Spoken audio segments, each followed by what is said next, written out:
말씀은 누가복음 4장 16절에서 30절까지 말씀입니다. 누가복음 4장 16절부터 30절까지 우리 함께 합독하겠습니다. 예수께서 그 자라나신 곳 나사렛에 이르사 안식일에 늘 하시던 대로 회당에 들어가사 성경을 읽으려 서심해 선지자 이사야의 글을 들이거늘 책을 펴서 이렇게 기록된 데를 찾으시니 곧 주의 성령이 내게 임하셨으니 이는 가난한 자에게 복음을 전하게 하시려고 내게 기름을 부으시고 나를 보내사 포로된 자에게 자유를 눈먼 자에게 다시 보게 함을 전파하며 눌린 자를 자유롭게 하고 주의 은혜의 해를 전파하게 하려 하심이라 하였더라. 책을 덮어 그 맡은 자에게 주시고 앉으시니 회당에 있는 자들이 다 주목하여 보더라. 이에 예수께서 그들에게 말씀하시되 이 글이 오늘 너희의 귀에 응하였느니라 하시니 그들이 다 그를 증언하고 그 입으로 나오는 바 은혜로운 말을 놀랍게 여겨 이르되 이 사람이 요셉의 아들이 아니냐. 예수께서 그들에게 이르시되 너희가 반드시 의사야 너 자신을 고치라 하는 속담을 인용하여 내게 말씀하기를 우리가 들은 바 가버나움에서 행한 일을 네 고향 여기서도 행하라 하리라. 또 이르시되 내가 진실로 너희에게 이르노니 선지자가 고향에서는 환영을 받는 자가 없느니라. 내가 참으로 너희에게 이르노니 엘리야 시대에 하늘이 3년 6개월간 닫히어 온 땅에 큰 흉년이 들었을 때에 이스라엘에 많은 과부가 있었으되 엘리야가 그중 한 사람에게도 보내심을 받지 않고 오직 시돈 땅에 있는 사렙다의 한 과부에게 뿐이었으며 또 선지자 엘리사 때에 이스라엘에 많은 나병 환자가 있었으되 그 중에 한 사람도 깨끗함을 얻지 못하고 오직 수리아 사람 나아만 뿐이었느니라. 회당에 있는 자들이 이것을 듣고 다 크게 화가 나서 일어나 동네 밖으로 쫓아내어 그 동네가 건설된 산 낭떠러지까지 끌고 가서 밀쳐 떨어뜨리려고 하되 예수께서 그들 가운데로 지나서 가시니라. 아멘. 우리가 말씀을 위해서 기도해야 되는데 지금 시간이 많이 지나서 생략하고 주님이 도우실 줄로 믿고 설교에 들어가도록 하겠습니다. 예수님이 왜 이 땅에 오셨을까? 그것은 예수님의 정체성을 우리에게 나타내시고 알려주시기 위해서입니다. 그러면 정체성이란 무엇인가? 나는 누구인가? 우리는 누구인가? 여기에 대한 해답. 이 질문에 대한 해답이 바로 정체성입니다. 그러니까 우리 존재의 본질을 찾는 질문. 우리의 본질이 바로 정체성이라는 거죠. 많은 사람들은 지금 어떤 소유와 성공을 위해서 인정과 칭찬을 위해서 자기 만족을 위해서 너무 바쁘게 살다 보니까 이런 정체성을 찾는 질문을 할 여가가 없습니다. 바빠 죽겠는데 언제 나는 누구인가? 우리는 누구인가?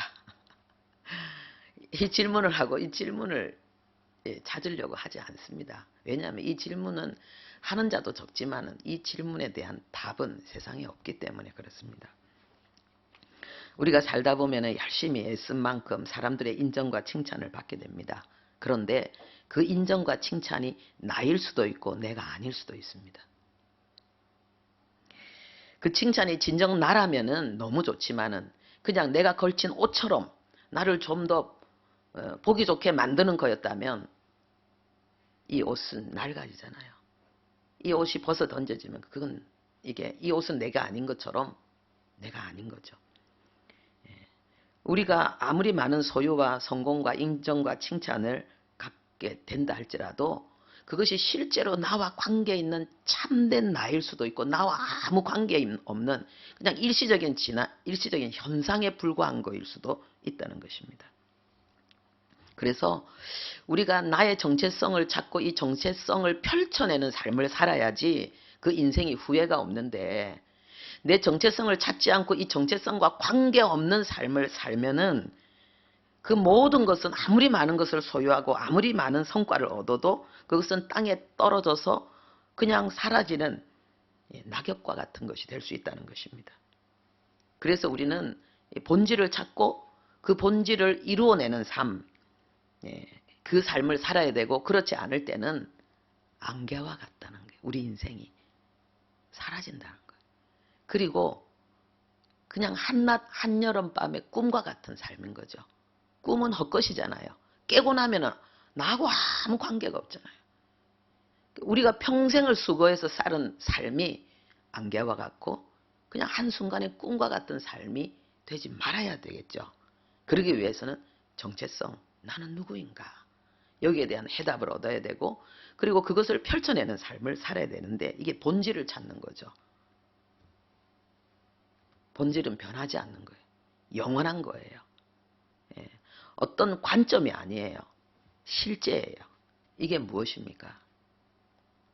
하나님이에요. 그리고 하나님에게로부터 오는 것. 하나님과 우리가 연합하는 것. 이것만이 우리가 우리의 정체성을 찾고 우리의 본질에 충실하면서 정체성을 펼쳐내는, 인정받고 칭찬받는 삶이 되는 거죠. 그래서 하나님이요, 아무리 부족한 사람이라도 네가 나의 사랑을 가지고 나의 뜻을 따라 순종해서 물 한 그릇 대접한 것도 상을 잃지 않는다. 할렐루야. 평생을 쏟은 거대한 이름도, 거대한 소유도, 많은 사람의 인정과 칭찬도 헛된데, 나에게 결코 결정적인 중요한 순간에 도움이 못 되는데,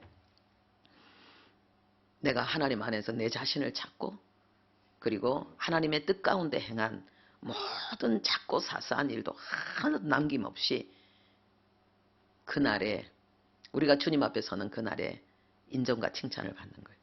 사람들은 이야기합니다. 빈손으로 왔기 때문에 빈손으로 간다고. 그죠? 그런데 아니죠. 우리가 올 때는 빈손으로 왔지만 하나님의 사람들은 어마어마한 것을 가지고 가는 거예요. 예. 이 삶이 여러분의 삶이 되시기를 예수님의 이름으로 축복합니다. 그래서 구원이 뭐냐? 구원은 예수님의 정체성을 알고 우리가 거기에 접속하는 거예요. 지금은 이 시대가 소유의 시대가 아니고 바로 접근의 시대라고 말하고 있습니다. 맞죠? 그러니까 이 시대가 점점 영적인 세계로 흘러가고 있는 것 같아요. 소유가 다가 아니라는 거예요. 내가 어디에 접근하느냐. 그리고 사람들과 어떻게 접근하느냐. 여기에서 지금 수많은 그런 새로운 아이템들, 새로운 사업들이 펼쳐지고 새로운 삶이 펼쳐지잖아요. 우리가 하나님을 알고 하나님과 접속하고 하나님과 연합하고, 그리고 하나님의 것을 세상 가운데 풀어내는 그런 인생을 사는 것. 이게 구원이고 이게 제자의 삶인 거죠. 예수님이 제자들에게 나를 사람들은 누구라고 말하지라고 물었습니다. 뭐 선지자, 뭐 엘리야, 다 X죠. 베드로가 정답을 이야기했습니다. 주님은 그리스도요, 주님은 하나님의 아들이십니다. 예수님의 정체성을 정확하게 표현한 거예요. 그랬더니 예수님이 뭐라고 말씀하시냐? 베드로야, 네가 복되도다. 내가 이 반석 위에 내 교회를 세우고 음부의 권세가 이기지 못할 역사가 일어나게 할 거야. 이게 뭡니까? 예수님의 정체성을 정확하게 아는 것이 구원이고 이게 복이라는 거예요. 그리고 예수님은 그 사람을 통해서 하나님의 나라를, 하나님의 교회를 세운다는 거죠. 그리고 바로 그 사람은 승리한 인생이라는 거예요. 그 인생을 무너뜨리고 그 인생을 괴롭힐 그 어떤 세력이 없다는 거예요. 음부의 권세, 지옥 권세, 사망 권세도 끝난다는 거예요. 여러분이 이 주인공들인 줄로 믿습니다.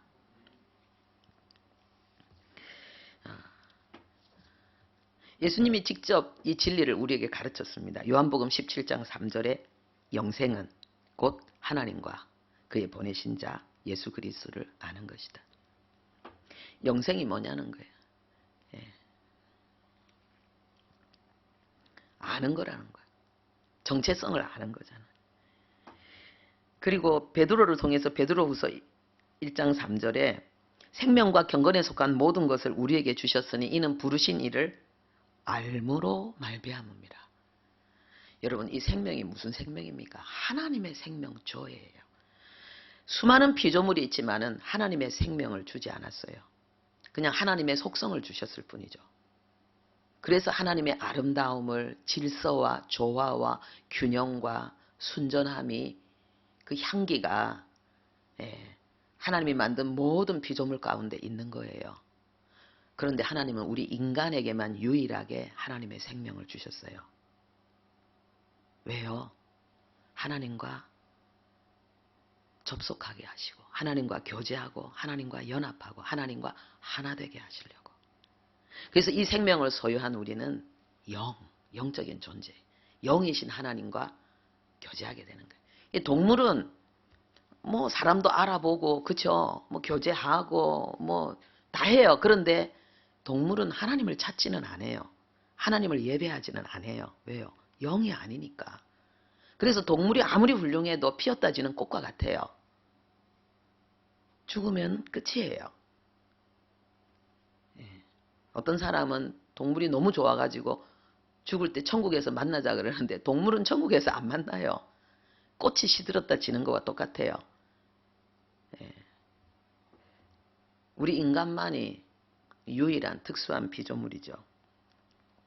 하나님을 정확하게 알 수 있고 그리고 하나님과 교제할 수 있고 하나님과 하나 되어서 하나님의 영광에 그 영원을 보낼 수 있는 존재 우리밖에 없죠. 우리가 이 예수 믿는다는 건 어마어마한 거예요. 엄청난 거예요. 사실은 다 가진 거죠. 그래서 이 정체성을 아는 것, 이게 복음을 아는 건데 이게 어떻게 알게 됩니까? 이걸 아는 걸 믿는 것이라고 이야기하거든요. 아는 것과 믿는 것은 동일한 거예요. 아는 만큼 그 믿음이 견고하고 아는 만큼 그 믿음이 큰 믿음이 역사하는 믿음이 되는 거죠. 어떻게 압니까? 들음으로 안다 그랬어요. 하나님의 말씀을 들음으로 안다 그랬어요. 그래서 성경은 말씀하기를 하나님의 말씀을 듣는 자가 복이 있다. 오늘 여러분들인 줄 압니다. 이게 복이에요. 우리가 누구를 통해서 들었든지 언제 어디서 들었든지 하나님이 우리에게 하나님의 정체성을 알려주시는 거예요. 그리고 우리는 성령으로 말미암아 깨닫고 거기에 접속한 거죠. 그래서 오늘 우리가 이곳에 있는 것입니다. 오늘 세 가지를 말씀드리겠는데요. 예수님께서 이 정체성을 형성하는 성장 과정이 있었는데 그것과 그 다음에 예수님의 정체성의 그런 또 구체적인 내용 그리고 이 정체성을 환영하는 자들과 배척하는 자들이 있었다는 것, 이 내용을 알아보겠습니다. 예수님은 그 정체성을 이제 육신을 그리고 세상과 소통하는 그러한 성장을 이렇게 하면서 그 정체성을 형성하는 성장을 하셨습니다.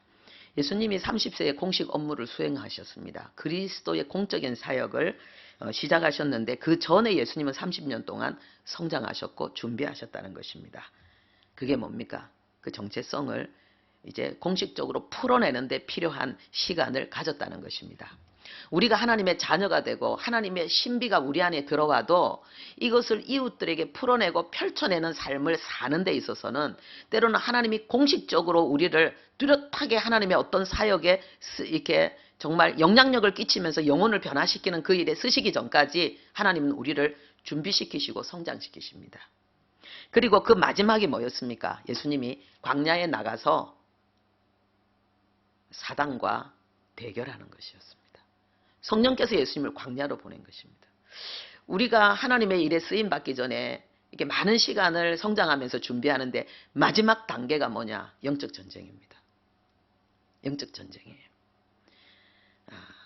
이 영적 전쟁은 우리 속에 들어오는 수많은 그 사단의 생각들 그리고 육신의 그런 이 충동들과 대면하는 것입니다.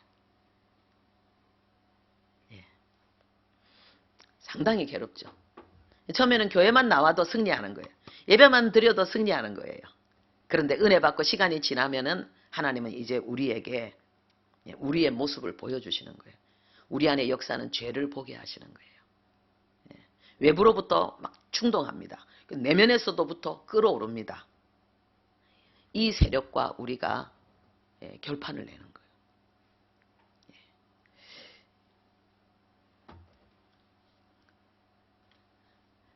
이 싸움에서 승리하는 것. 이게 마지막 전쟁이에요. 여러분들이 지금 이 싸움을 하고 있다면은 오해하지 마시기 바랍니다. 아이고 내가 이것밖에 안 돼서 내가 아직도 이런 문제로 내가 괴로워하거나 이렇게 생각하지 마시고, 그 싸움은 우리가 싸워서 이길 수 있는 싸움이 아니에요. 그 싸움은 오직 성령으로 이기는 거예요. 예. 육으로 난 건 육일 뿐이에요. 오직 주의 성령께서 우리를 사로잡으셔서 우리를 이끄실 때에 승리가 오는 거예요. 우리는 그걸 외치는 거죠. 그걸 믿는 거죠. 그래서 우리의 거룩은, 우리의 경건은 뭐냐? 예수님께 붙는 것이고, 그리고 성령님께 붙는 거예요. 그러면은 우리의 믿음이 우리로 하여금 거룩의 능력을 주는 거예요. 뭡니까? 예수님이 십자가에 못 박았다는 게 우리의 옛사람을, 우리는 더 이상 죄의 종로로 타는 죄의 몸이 아니라는 거예요. 우리는 성전이라는 거예요. 예. 그리고 예수 그리스도를 죽음에서 일으키신 그 성령이 지금 내 안에 계시면서 나에게 이 하나님의 그러한 성품, 하나님의 형상을 나타내도록 성령님이 역사하신다는 거예요. 나는 할 수 없지만 하나님께서, 성령께서 나를 변화시키신다는 거예요. 이걸 계속 믿고 기대하고 기다리고 주장할 때 역사가 일어나는 거죠. 예. 영적 그런 어떤 전쟁을 하고 계신 분들, 어떤 사람은 좀 평생이 걸릴 수도 있어요. 그래도 같이 있는 거죠. 예. 그 자체를 모르는 사람도 얼마나 많은데, 하나님이 여러분을 인정하시고 축복하시는 마지막 싸움, 이 전쟁에서 승리하시기를 바랍니다. 예수님은 또 그 정체성을 형성하는 그 성장의 장소가 있었습니다.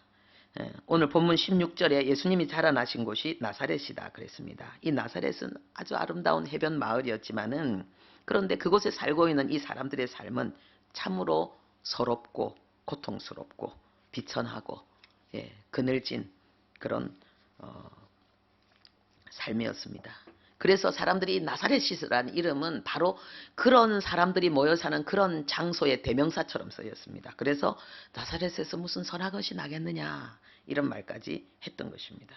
아주 낙후된 지역, 어떤 인물도 나올 것 같지 않는 그러한 어두운 곳이었다는 것입니다. 그런데 그곳에서 예수님은 그 아픔을, 그 고통을, 그 서러움을 눈으로 보고 손으로 만지고 귀로 듣고 본인도 그 삶 속에서 피부로 함께 부대끼면서 그 고통을 몸으로 체휼하시면서 살아내셨다는 것입니다. 바로 그 인생의 그 가장 쓰디쓴 고통과 고독과 슬픔과 실패와 그 슬픔, 낭망을 해결하기 위해서 주님은 오셨기 때문입니다. 예수님의 그 또 다른 정체성을 드러내기 전에 예수님이 준비하신 것은 뭐냐 하면요, 경건한 생활 습관으로 무장되는 것이었습니다. 16절에 안식일에 늘 하시던 대로 회당에 들어가서 성경을 읽으려고 서심해 이렇게 기록된 데를 찾으시니 그랬습니다. 그리고는 성경을 쭉 읽으셨죠. 네. 이사야 그 예언자가 예언한 그 내용을 쭉 읽으셨습니다. 늘 하시던 대로, 이것은 바로 습관을 이야기합니다. 늘 하시던 대로 회당에 오신 거예요. 우리가 늘 하던 대로 오늘 교회 와서 예배 드리는 것처럼. 그리고 늘 하시던 대로 성경을 읽었습니다. 사람들 앞에서 서서 성경을 읽으셨습니다. 그리고 본인이 찾으셨습니다. 할렐루야. 우리에게 이 교회에서 예배 드리는 이 경건한 습관, 그리고 성경을 읽는 습관, 성경 속에서 해답을 찾는 습관, 내가 하고 싶은 말을 성경 속에서 찾는 이 거룩한 습관, 굉장히 중요한 거죠. 하나님은 여러분에게 이 습관을 형성해 주기를 원하십니다. 여러분들이 오늘 아침에 일어나셨죠? 그렇게 여기 왔잖아요. 일어나자 그냥 왔습니까? 다 씻으셨을 거예요. 그리고 집에서 뭐 입던 평상복을 갈아입고 지금 단정한 모습으로 지금 여기 오셨잖아요. 당연히 그렇게 하셨잖아요. 그렇게 하는데 뭐 갈등하셨습니까? 안 하시고 그냥 오셨잖아요. 예. 예, 여러분들은 어른이기 때문에 그래요. 애들은 일어나라 해야 일어나요. 그리고 일어나도 금방 씻으러 안 가요. 씻어라 그래야 씻어요. 밥 먹어라 그러고. 그리고 옷 갈아입어야지 그러고 막. 이게 뭐냐. 반드시 해야 될 일을 스스로 하지 못하고 남이 자꾸 해라고 해서 하는 거, 이게 어린아이예요. 이게 해야 될 일을 그냥 누가 안 시켜도 다 해내는 것, 이게 어른이 되는 거예요. 그래서 어린아이에서 어른으로 점점 바뀌는 게 바로 점점 내 스스로 내가 해야 될 일을 하는 거죠. 영적인 것도 마찬가지입니다. 예배 드리는 것, 성경 읽는 것, 기도하는 것, 그리고 말씀대로 실천하는 것.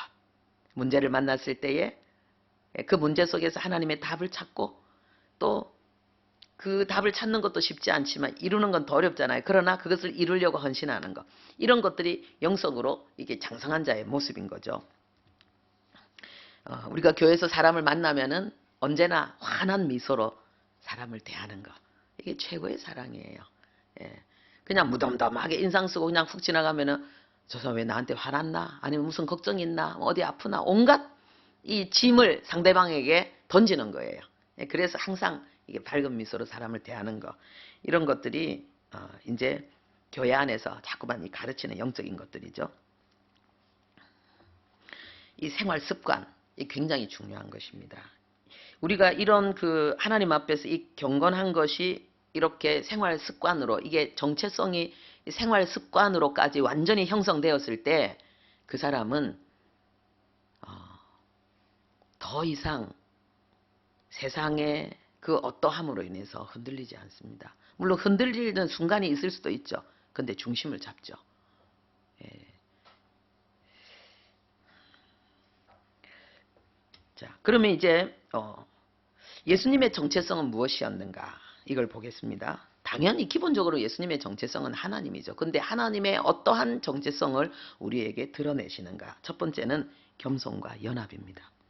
오늘 본문에 보니까 주의 성령이 내게 임하셨으니, 그러면서 사역이 쭉 펼쳐집니다.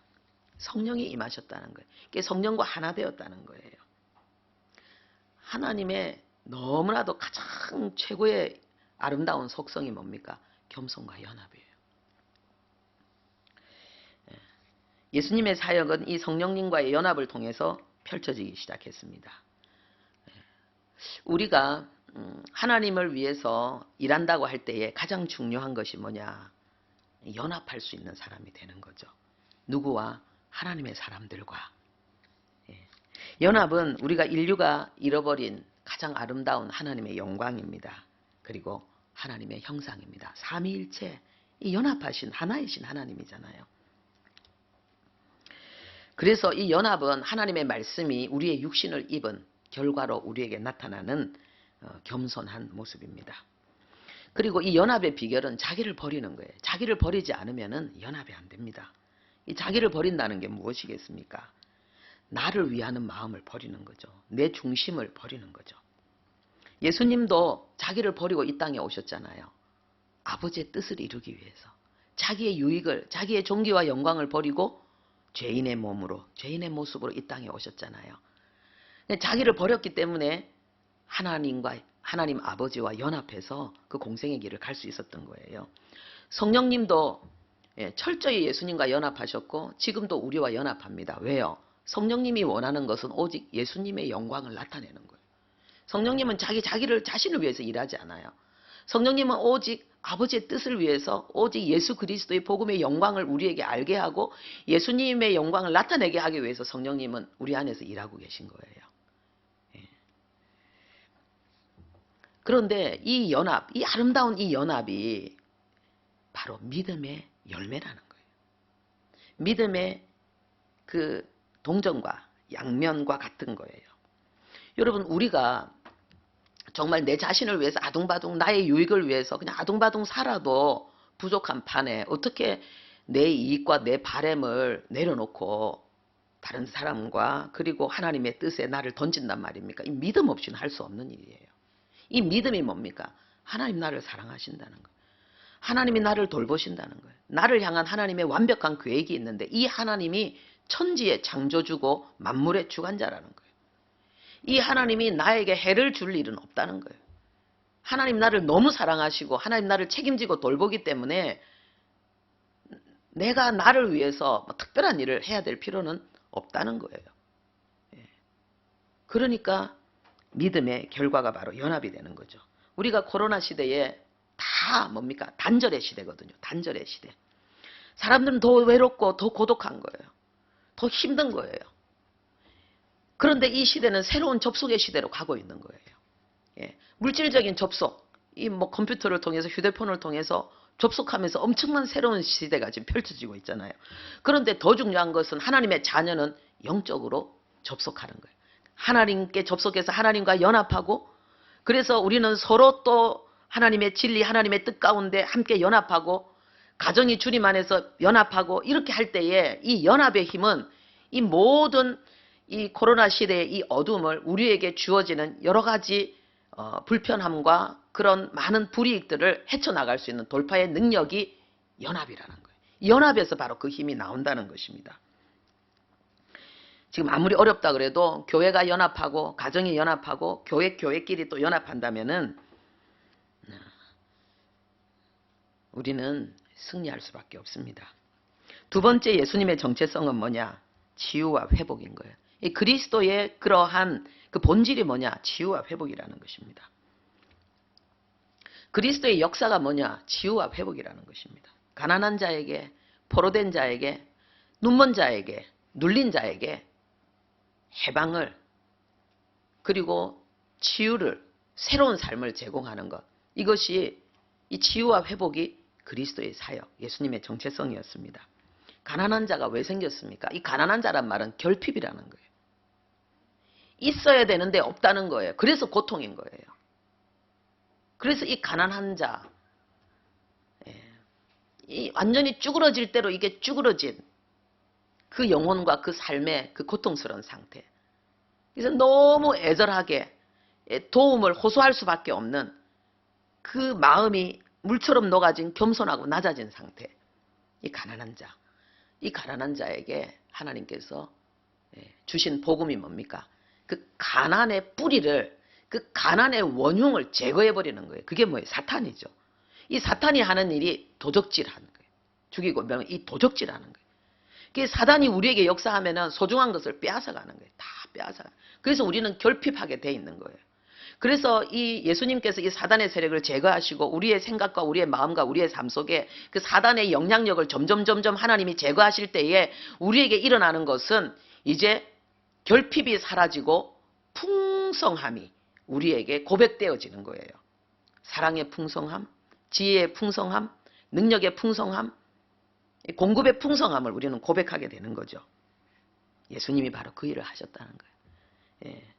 포로된 자 그리고 눌린 자에게 자유를 준다는 거예요. 내가 하고 싶은 선을 마음껏 행할 수 있게 하시고 원치 아니하는 그런 악을 죄를 점점 더 버리는 사람으로 하나님이 우리에게 점점 더 자유를 풍성하게 주신다는 거예요. 눈먼 자를 다시 보게 한다는 게 무엇입니까? 알게 한다는 거예요. 눈 감으면 모르잖아요. 육신의 눈은 뜨고 있어도 영적으로는 소경이잖아요. 근데 하나님께서 영의 눈을 뜨게 하시는 거예요. 그래서 하나님의 정체성, 나의 정체성, 인간이 무엇인가, 인생이 무엇인가, 내가 존재하는 그 이전의 과거는 무엇이며 그리고 사후의 세계, 내세는 무엇인가. 우리는 제한된 유한한 삶을 살고 있는데 그러면서 우리는 영원이 있다는 걸 알고 있고 영원을 꿈꾸고 있다는데 진짜 영원이 있는가? 있다면 그것을 나는 어떻게 소유하는가? 어떻게 이 세상에서 영생을 사는가? 이게 전부 복음이고 진리잖아요.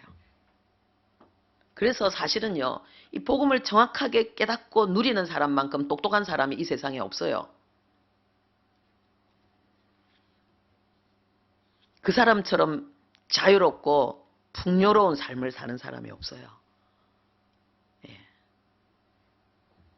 오늘 우리가 바로 그런 사람들인 줄로 믿습니다. 예. 저는요, 밖에 나가서 온갖 사람을 만나도요. 여러분처럼 멋진 사람이 없어요. 여러분처럼 성숙하고 훌륭한 사람을 만나기가 쉽지 않아요. 예수 믿는 사람. 그리고 정말 주님을 위해 살려고 애쓰는 분들 최고예요, 최고. 이 치유와 회복, 이게 바로 은혜라는 것입니다. 그런데 이 예수님의 정체성을 환영하는 사람들이 있고 이것을 공격하는 사람들이 있다는 거예요. 그래서 많은 사람들이 예수님의 행보가 싫었던 거예요. 왜 가난한 사람들, 병든 사람들, 세리들, 창기들, 죄인들과 예수님이 친하냐. 그게 예수님의 정체성인데, 예수님은 치유와 회복을 위해서 오셨는데요. 그래서 예수님의 도움이 필요해서 오는 사람들이 바로 그런 사람들이었는데, 예수님은 그들을 다 환영하고 받아주시고 그들을 치유하시고 회복시켜 주시는 거예요. 죄를 지어도 괜찮다? 아니에요. 하나님은 그 죄인을 치료하시고 회복시키는 거예요. 그래서 가늠하다 현장에 잡힌 여인이 예수님께 왔을 때에 이 여자 돌로 쳐 죽여야죠. 예수님 뭐라고 대답하십니까? 죄 없는 자만 돌로 치라 그랬어요. 이 굉장한 시험이죠. 이 칠 수도 없고 안 칠 수도 없는 거예요. 율법으로는 쳐야 돼요. 근데 돌로 치지 마라 그러면 율법을 어기는 자가 되고, 돌로 치라 그러면 예수님의 그 정체성은 구원이잖아요. 메시아 그리스도잖아요. 지금까지 사랑을 외쳤는데 수많은 죄인들의 친구라 그랬는데 이 여자를 죽이면 예수님은 죄인의 친구고 장기의 친구가 아니잖아요. 그러니까 이 예수님을 시험하는 거예요. 완전히 예수님을 코너로 몰았는데 예수님이 몰릴 리가 없죠. 거기서 어마어마한 역전을 이루시는데 단 한마디로 끝나버리는 거예요. 죄 없는 자가 돌로 치라. 그러니까 칠 사람이 없는 거예요. 쳐라. 근데 죄 없는 자만 쳐라는 거예요. 다 떠나가죠. 근데 그 다음에 예수님이 하신 말씀이 뭡니까? 나도 너를 정죄하지 않는데 다시는 죄를 짓지 말라.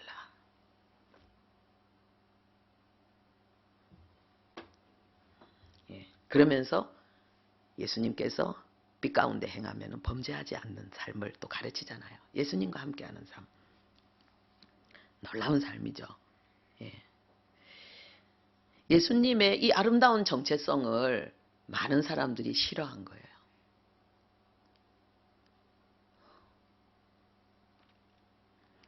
왜 그랬나요?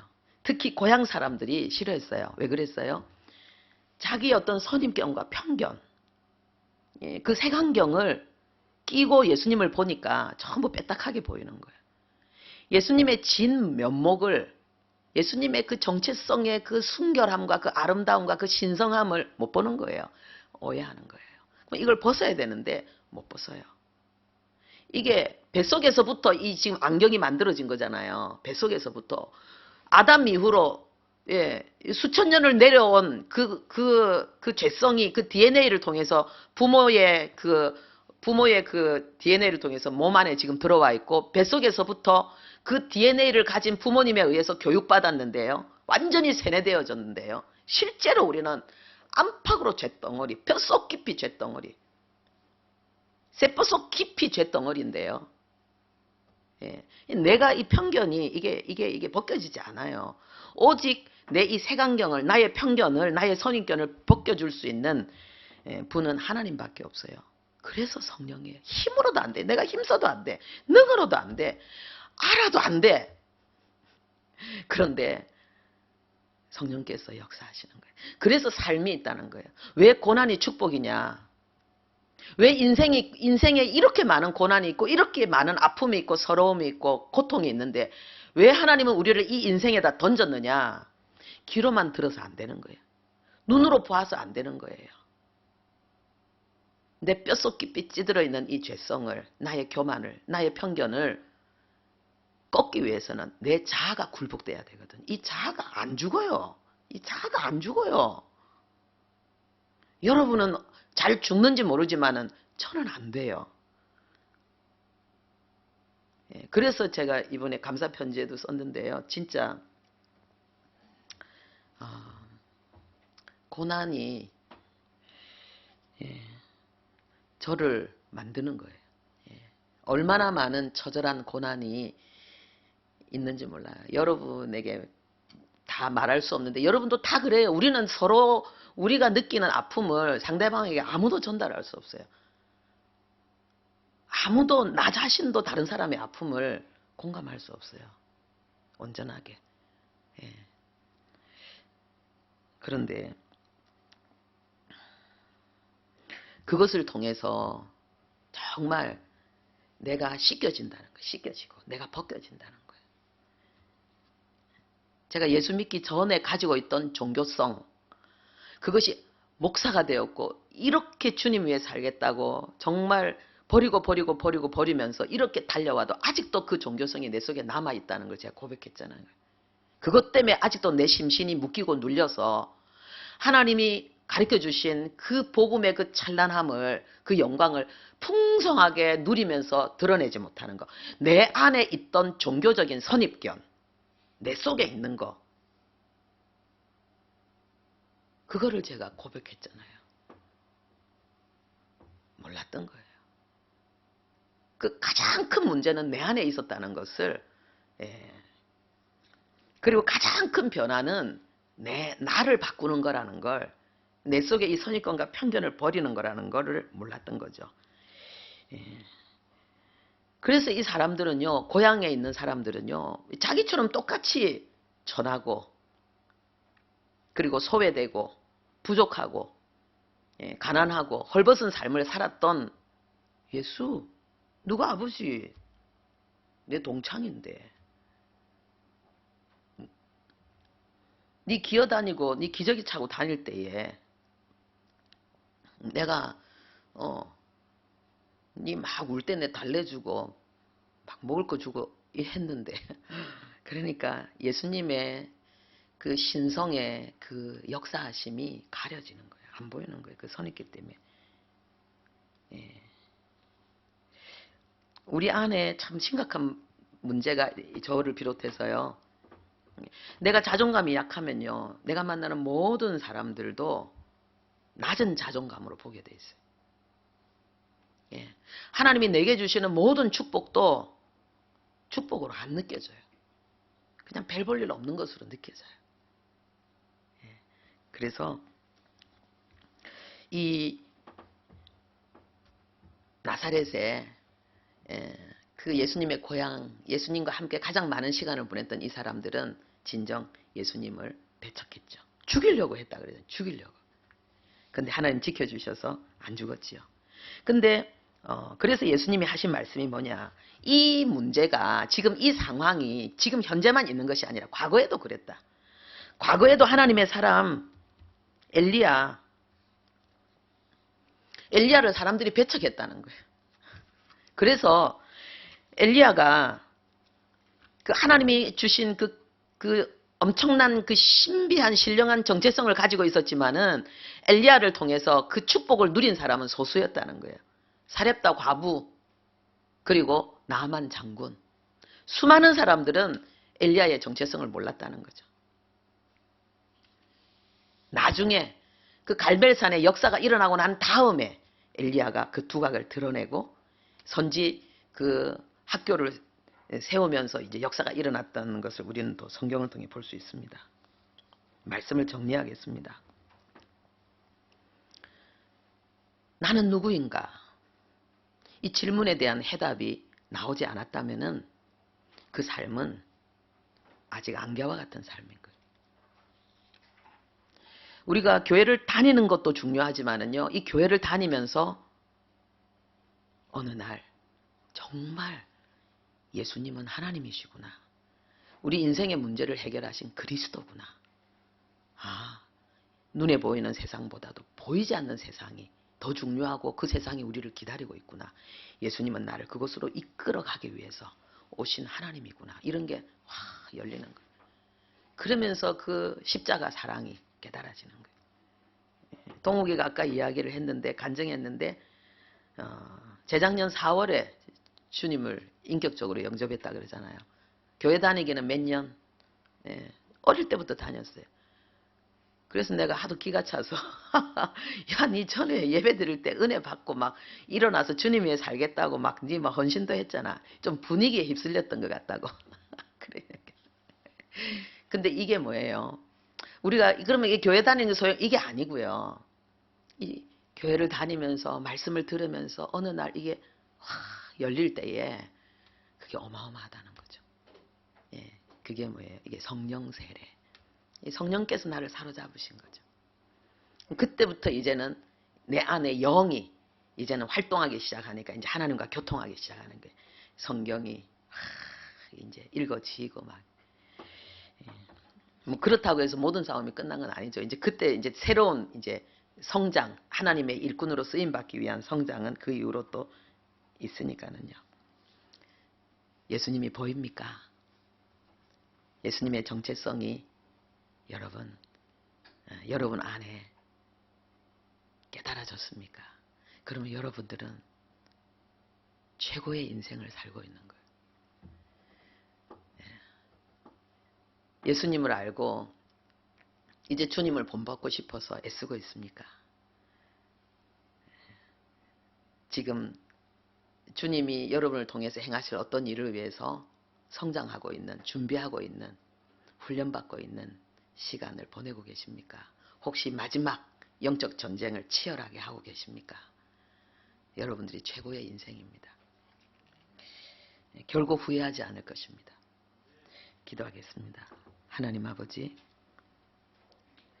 정체성에 대한 질문, 그 해답은 하나님입니다. 그리고 하나님의 말씀, 진리입니다. 아버지, 오직 예수 그리스도 안에서 발견한 나의 인생, 하나님, 그것만이 진정한 가치 있는 삶이라는 것을 오늘 말씀하시고 오늘 우리에게 주신 복이 얼마나 큰지를 주님은 알려주셨습니다. 영원히 만입을 다해도 감사하고 찬송할 수밖에 없는 하나님을 찬양합니다. 예수님의 이름으로 기도합니다. 아멘.